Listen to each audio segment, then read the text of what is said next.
الحمد للہ رب العالمین والصلاة والسلام على من لا نبی بعدہ اما بعد فاعوذ باللہ من الشیطان الرجیم بسم اللہ الرحمن الرحیم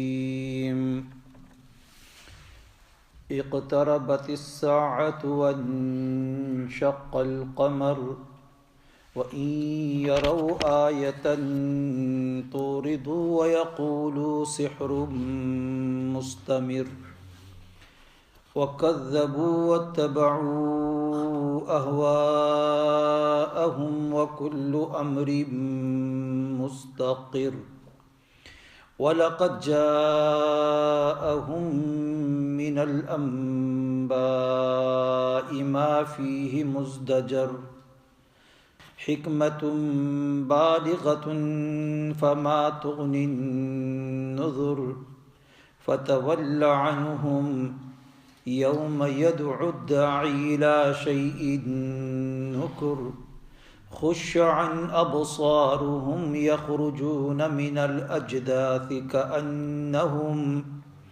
کأنہم جراد منتشر مہطعین الی الداعی یقول الکافرون ھذا یوم عسر صدق اللہ العظیم۔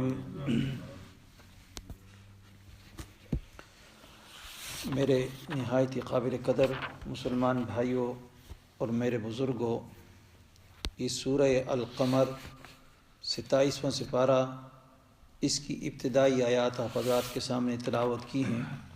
رب العالمین سے دعا ہے کہ اللہ ان آیات کا صحیح مطلب سمجھانے کی توفیق نصیب فرمائے، اور رب العالمین ہم سب مسلمانوں کو صحیح معنوں میں قرآن کریم کی سمجھ اور اس کے اوپر عمل کی توفیق نصیب فرما دے۔ اس سے پہلے سورہ النجم گزری، اس صورت میں یہ مذکور تھا کہ اللہ کے سوا کسی کو مت پکارو اور کسی کو اس کی بارگاہ میں شفیع غالب مت سمجھو۔ اب سورہ القمر میں اس کی علت، ریزن، وجہ اور دلیل بیان کی گئی ہے۔ سورہ قمر میں جو سورت کا دعویٰ ہے، اِنَّا كُلَّ شَيْءٍ خَلَقْنَاهُ بِقَدَرٍ، یہ آخر میں، سورت کے آخر میں بیان کیا گیا ہے۔ سورہ قمر سے سورہ حدید تک جتنی آگے صورتیں آ رہی ہیں، ان سب میں سورت کا دعویٰ جو ہے وہ آخر میں بیان کیا گیا ہے۔ اس سورت کا خلاصہ یہ ہے کہ ابتدا میں اور آخر میں شکوے مشرکین سے، گلے جسے کہا جاتا ہے، تسلی ہے نبی اکرم صلی اللہ علیہ وسلم ایمان والوں کے لیے، زجر ہے کافروں کے لیے، اور آخرت کا کچھ ڈراوے ہیں اور آخرت کی خوشخبریاں ہیں۔ درمیان میں کچھ دنیاوی ڈراوے ہیں، یعنی دنیا کے حالات کو بیان کر کے ڈرایا جا رہا ہے، یہ چیزیں بیان ہوئی ہیں۔ پھر اس سلسلے میں دنیا کے اندر ہی ڈراوے جو تخفیف دنیاوی کہا جاتا ہے، تو یہ جو ڈراوے ہیں اس کی 5 مثالیں بیان کی ہیں۔ ان 5 مثالوں کو سامنے رکھ کر یہ کہا کہ یہ دیکھو، یہ لوگ اس طرح تم سے پہلے گزرے، ان کے یہ حالات گزرے، انہوں نے ان چیزوں کے اندر انکار کیا، اللہ کے رسول کا انکار کیا، خدا کی توحید کا انکار کیا، تو ان کو سزا ملی۔ تو گویا سورت کی ابتدا اللہ رب العالمین نے فرمائی اقتربت الساعہ، کہ رسول اللہ صلی اللہ علیہ وسلم مینا کے اندر بیٹھے، مشرکین بھی ساتھ ہیں، آپ صلی اللہ علیہ وسلم سے مطالبہ کرنے لگے ہمیں کوئی معجزہ دکھائیے۔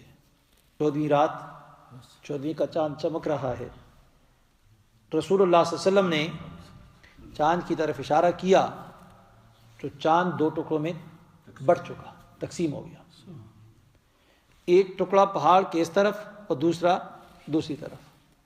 خود سب نے اپنی آنکھوں سے دیکھا، اور دیکھ کر ایک دم کہنے لگے رسول اللہ صلی اللہ علیہ وسلم نے، علیہ باللہ، جادو کر دیا یا ہماری آنکھوں پر یا چاند پر. تو اتنا واضح معجزہ کلیئر چاہیے تو یہ تھا کہ اس معجزے کو دیکھ کر ایمان لے آتے, لیکن انہوں نے انکار کر دیا اور رسول اللہ صلی اللہ علیہ وسلم کو جھٹلا دیا اور جادوگر کہہ کر اس معجزے کا انکار کر دیا. اسی کا ذکر ان آیتوں میں ہے.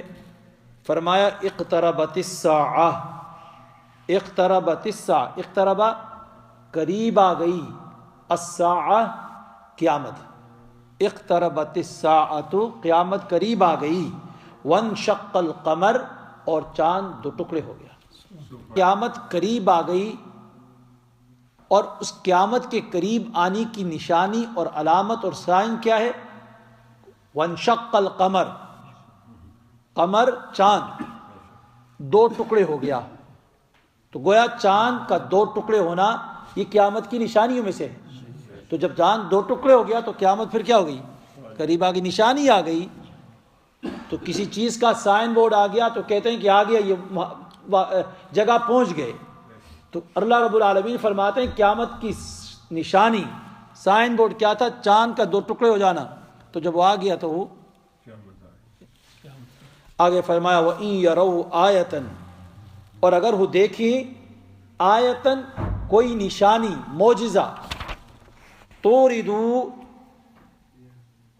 تو وہ اعراض کرے, وَيَقُولُ سِحْرٌ مُسْتَمِرٌ, اور کہیں سحر مستمر, تو وہ کہتے ہیں کہ یہ جادو ہے مستمر جو پہلے سے چلا آتا ہے.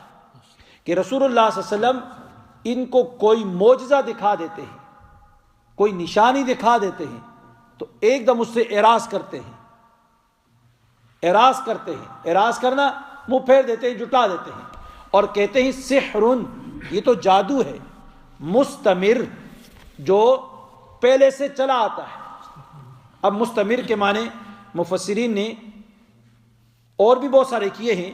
ایک معنی اس کا یہ بھی کیا کہ جادو ہے مستمر مضبوط, یہ تو بڑا یعنی مضبوط جادو لگتا ہے, کوئی معمولی جادو نہیں ہے, کہ مضبوط جادو ہے کہ آنکھوں کے سامنے چاند کو دو ٹکڑے کر دینا. ایسا جادو تو کبھی دیکھا بھی نہیں, اتنا مضبوط جادو ہے. اور بعض نے فرمایا سحر مستمر, ایسا جادو کہ جو پہلے سے چلا آتا ہے, یا یہ کہ یہ جادو ہے تھوڑی دیر کے لیے چلا جائے گا, اس کو استقرار نہیں ہے, چلا جائے گا. تو فرمایا وَكَذَّبُوا وَاتَّبَعُوا, انہوں نے جھٹلایا, وَاتَّبَعُوا اور چلے پیچھے, أَهْوَاءَهُمْ اپنی خواہشوں کے.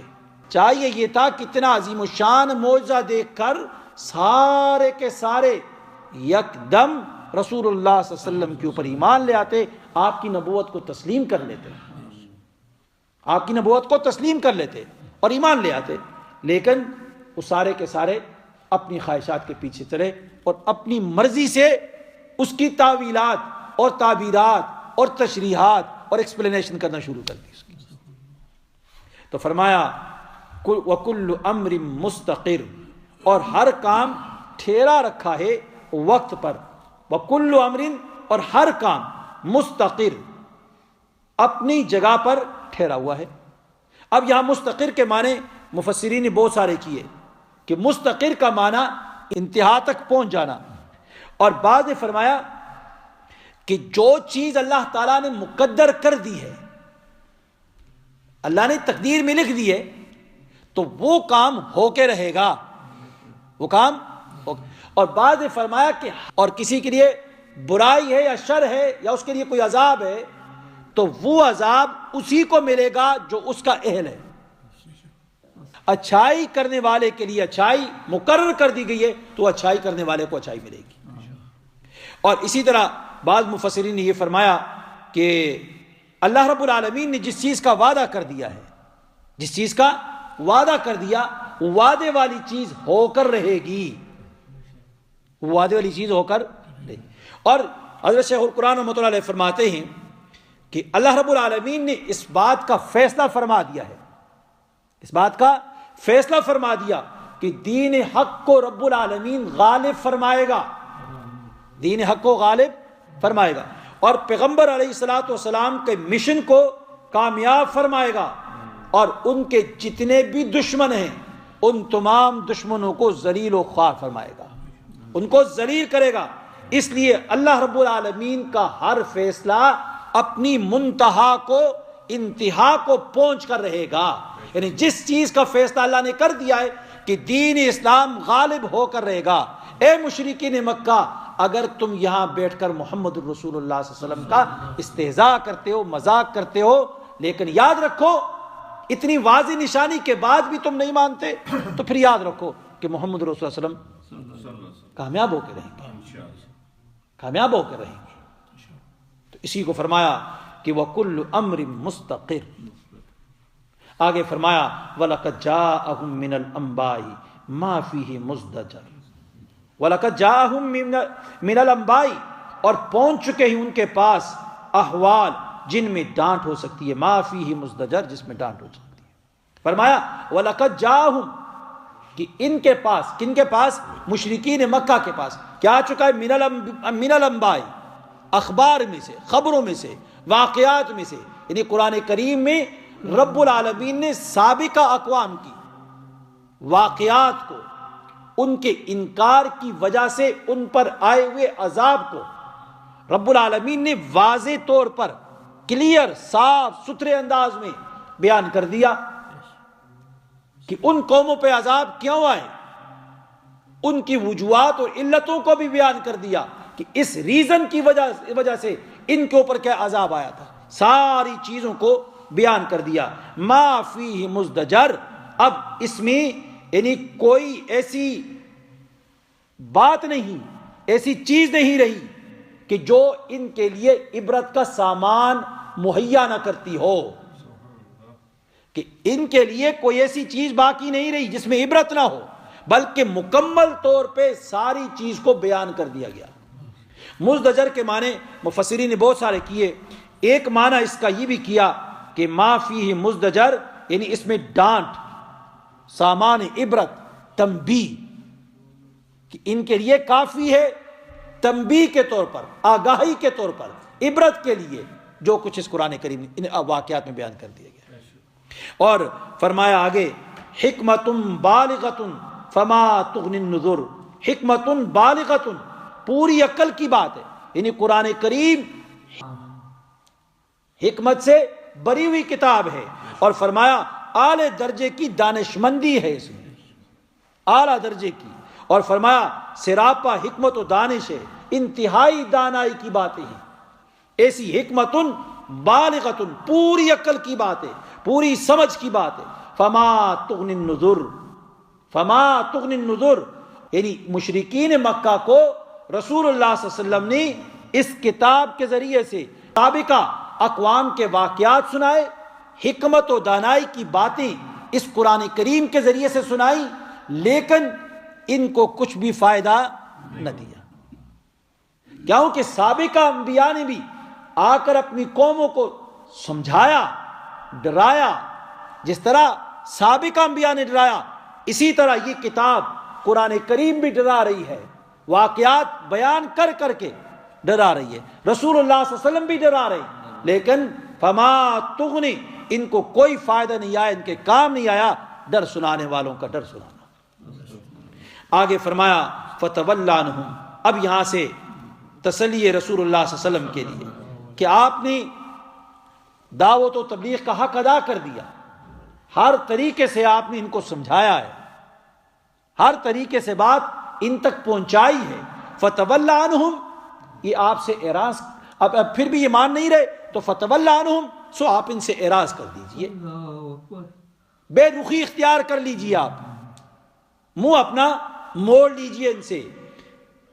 یوم یدعو الداعی الی شیء نکر، سو آپ ان سے ہٹ جائیے، لیکن یوم یدعو الداعی، یاد رکھیے یہاں سے اب تخفیف اخروی آ گئی، رسول اللہ صلی اللہ علیہ وسلم نے کہا کہ آپ بے فکر ہو جائیں، آپ سے پوچھ کچھ نہیں ہوگی کہ آپ نے پیغام ہمارا کیوں نہیں پہنچایا، آپ نے تو پہنچا دیا ہے، لیکن یہ ضد، عناد کی وجہ سے پیغام کو مان نہیں رہے، ضدی ہیں، اناد میں ہیں، دشمنی میں ہیں، اس لیے بات کو مان نہیں رہے.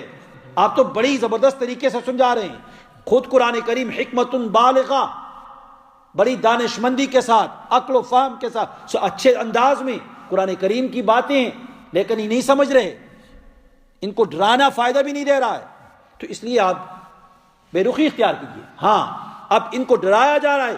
فرمایا یاد رکھو آخرت کے اندر جو تمہارا انجام ہوگا، اگر تم بات کو نہیں مانتے ہو نا، تو پھر تم سنو مشرکین مکہ، یوم یدعو الداعی الی شیء، جس دن پکارنے والا کیا، الی شیء، ایک ناگوار چیز کے ساتھ، شیء نکر، ایک ناگوار چیز کی طرف، ایک ناگوار چیز کی طرف. تو فرمایا یوم، جس دن پکارے گا. دن سے کون سا دن مراد؟ قیامت کا دن. کون سا دن؟ قیامت کا دن. یدعو الداعی، یدعو الداعی، پکارے گا، داعی پکارنے والا، پکارنے والا پکارے گا. اب یہ پکارنے والا کون ہے؟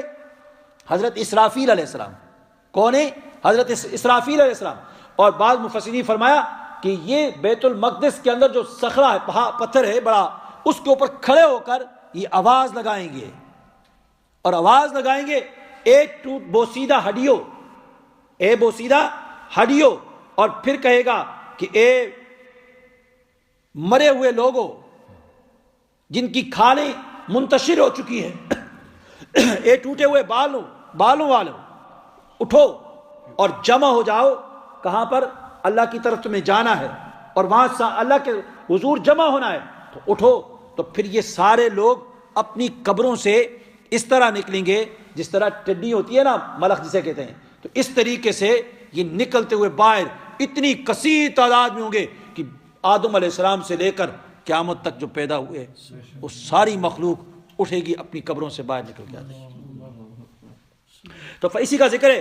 فرمایا یوم یدعو الداعی الی شیء نکر، کہ جس دن پکارے گا پکارنے والا، یعنی حضرت اسرافیل علیہ السلام، الی شیء نکر، ایک ناگوار، شیء نکر دہشت والی چیز کی طرف، ناگوار چیز کی طرف. کون سی ناگوار؟ وہ قیامت کا ہولناک منظر جو ہوگا، اس قیامت کے ہولناک منظر کی طرف. کیا جب بلائے گا یوم پکارنے والا، تو فرمایا خش عن ابصارہم، ان کی آنکھیں جھکی ہوئی ہوں گی. کس کی وجہ سے؟ کس کی وجہ سے؟ دہشت کی وجہ سے، خوف کی وجہ سے، ڈر کی وجہ سے. کیونکہ اتنا خوفناک اور ہیبتناک وہ منظر ہوگا، تو اس کو دیکھ کر کیا ہے، ان کی آنکھیں ڈر کے مارے جھکی ہوئی ہوں گی. فرمایا خش عن ابصارہم یخرجون من الاجداث، یخرجون نکل پڑیں گے، من الاجداث قبروں میں سے، کأنہم جراد منتشر، گویا وہ ٹڈیاں ہیں پھیلی ہوئی. جراد ٹڈی کو بولتے ہیں، ملخ جسے کہتے ہیں. تو یہ اس طریقے سے پھیلی ہوئی ہے زمین کے اندر پھیلی. تو جس طرح وہ آ جاتی ہیں تو کس طریقے سے پھیلی ہوئی، تو یہ بھی اس طرح کیا ہے، منتشر پھیلی ہوئی ہوں گی. مہطعین الی الداعی، اور یہ دوڑ رہے ہوں گے. کیا ہے؟ دوڑ رہے ہوں گے. الی الداعی، پکارنے والے کی طرف.